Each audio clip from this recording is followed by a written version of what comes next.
Sa bayan ng Santo Tomas ay matatanaw ang isang bundok na tila nakahiga sa hubog ng isang dalaga.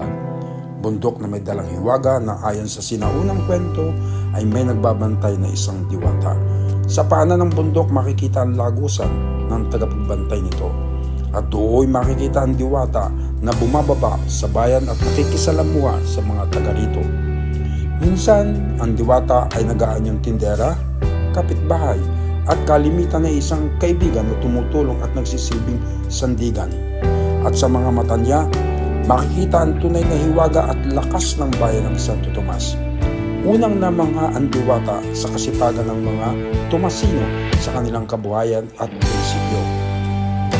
Naroon din ang tunay na pananampalataya nila tuwing pinagdiriwang ang kapistahan ni Santo Tomas, ang patron ng dalubhasa sa larangan ng kasalanan. Mula sa kanyang mga mata, nakita ng diwata ang ganda ng bayan, hindi lang sa turismo nito, pati na rin ang mga Tomasino. Ang pagkakaroon nila ng kalidad ng mga produkto at kasipagan para manatili, malakas at maibahagi ang mabilis na aksyon sa seguridad at serbisyo.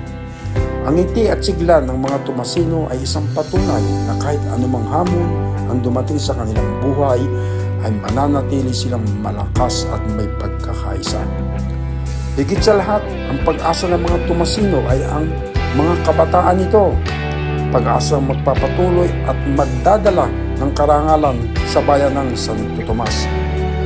Na anumang hamon ang harapin ng mga Tomasino, patuloy lang magbabantay ang diwata at gagabay upang ang bayan ay mapanatiling may pagmamahal, may kapayapaan sa puso at may pagkakaisa sa bawat isa.